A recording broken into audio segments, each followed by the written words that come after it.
Paco bus from the front killing 26 passengers on impact. It was en route from Pretoria. 3 more people died in hospital. Families are devastated.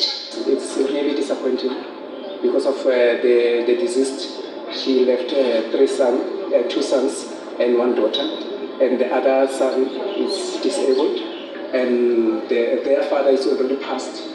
I think it's about 5 years ago. We are very sad about our loss. And the first thing that we like to say to our government, please monitor our roads. Also, the traffic officer must be there for 24 hours. Dikakanyo dintle, good ideas. Imqondo emihle, dikakanyo dintle Moloto, Road of Death film. Ibuka umhlaba wonke kwazi ukuthi bangaki abantu abashonile kulo mgwaqo kaMoloto iminyaka engaki. Just obeying the rules of the road. People deciding to reduce the speed. People considering the prevailing circumstances, with or without the railway line. If we were to do that, we'll reduce these accidents. The Paco Bus Company has promised to assist the families of the deceased.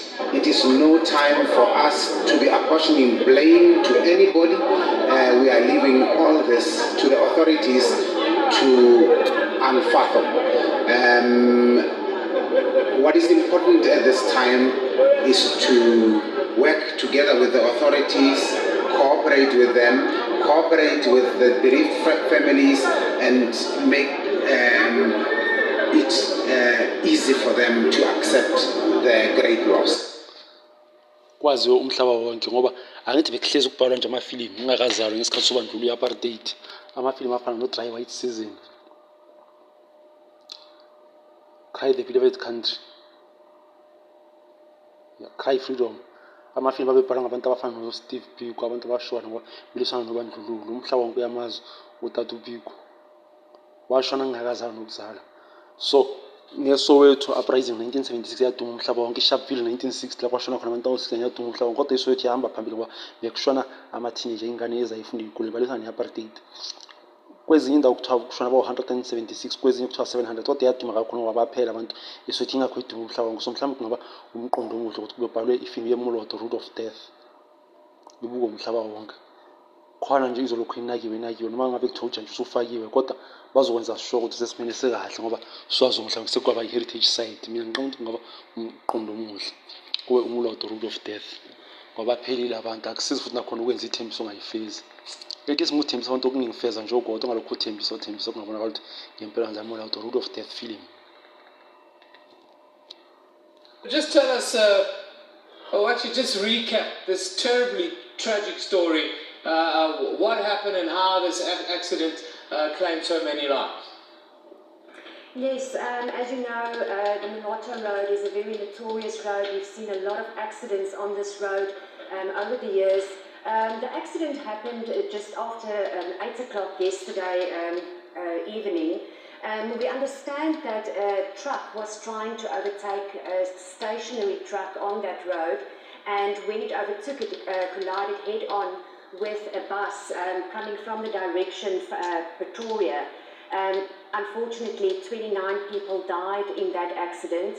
Initially, the number stood at 26, 11 critically injured, but 3 more people died at hospital afterwards, and that brings the number to a total of 29. We understand that the accident happened under wet conditions. Apparently, there was heavy rainfall in that area just before the accident, but we understand that a team will investigate during today as well. They started last night to establish the exact cause of the accident.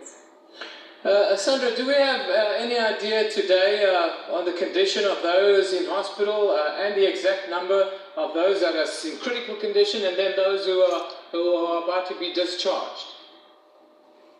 The latest... Baningi abantu asebeshonile, abantu amabhaso khona awafile nje akhatha aphelile nje. Abantu bahamba 2 hours bavuka bagcwele amabhasi ngo-3, 3:20 beyiphithula suke siyabuza bahamba 2 hours, i-distance 140 kilometers. So bekade kulokho kuthiwa kuzofaka ujantshi belokhu bephela abantu manje akusiza ukwenza ithembiso ongayifezi. Kodwa ngoba baningi abantu asebeshonile futhi ubusudume ngokuthi umuntu meqeda ukushona umndeni wakhe ukhokhela 7,000 seyanyuka seyaba 17,000 kodwa lokho angeke kusabuyisa inqwaba yabantu abashona. Manje mina ngithi okungcono nje lo mgwaqo awaziwe kwazi umhlaba wonke, ngoba into efana noSharpeville massacre, into efana noSoweto uprising zaziwa umhlaba wonke. Hayi vele lento ivele obala, hayi ukuthi ngisho kabi kodwa kuzwisa ubuhlungu ngoba lokhu kuthiwa kuzofaka ujantshi ngathi ulandi bezohlukana kabili, omunye ulandi bezodlula kwaMhlanga, omunye udlule kwezinye indawo. Phela siyabuza kube nama-station awu-13 phela if bekuthiwa kunolayini owodwa bengeke kusaba kubi kuzolamula noma kuthiwa ama-station abakhiwanga wonke. Manje mina ngithi okungcono akuphinde kubhane ifilimu ngoba ikhona ifilimu enomlando, i-Titanic. Umkhumbulo awukade usuka phesheya kwey'lwandle, usuke e-England, e-Europe, uye-Melika. Kwashona abantu abaningi ngoba bekunawa kakhulu i-first class ne-second class. First class abantu awuthola ukuthi nje baziqhumama, and then second class abantu abame kahle, third class abantu awuthola bayayihluphekela bayixakekele nje, yabona. Futhi la bekhona kunamagundwane ukukhombisa bethathwa njengey'lwane.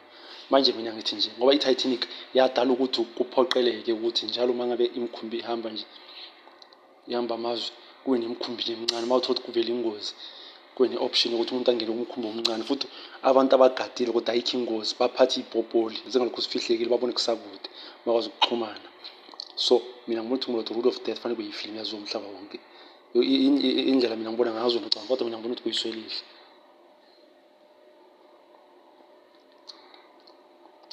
Safety and Transport CEO Vusi Shongwe and the Premier of the province will visit the hospital.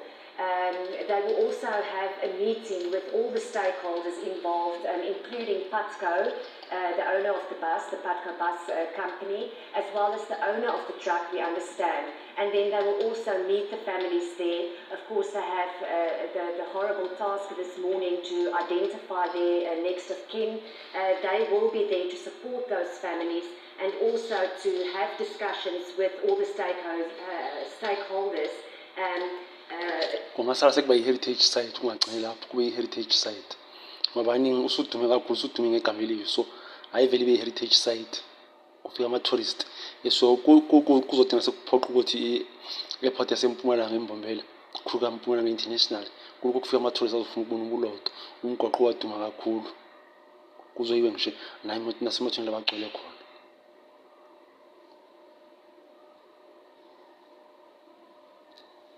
The accident occurred on the notorious Moloto Road. A truck slammed into the back of a tipper truck before colliding with a bus and another vehicle, both coming from Pretoria. Police say they've obtained a statement from the driver of the tipper truck and are now verifying his driver's license and professional driving permit. The Road Traffic Management Corporation's initial finding is that the bus driver was not responsible. If we look at the circumstances and the preliminary information that we have received, it's clear that the truck driver had taken evasive action and as a result swerved into the oncoming lane, crashing head-on into the bus. So of course, we need to say if that is the case, then obviously the bus driver is innocent in this case. Given assurances that a thorough investigation abaningi asebeshona noma ngabe kuthiwa uyafaka ujani sebephelile. Manje mina ngithatha vele kuyumulo The Rule of Death film wasebephelile abantu.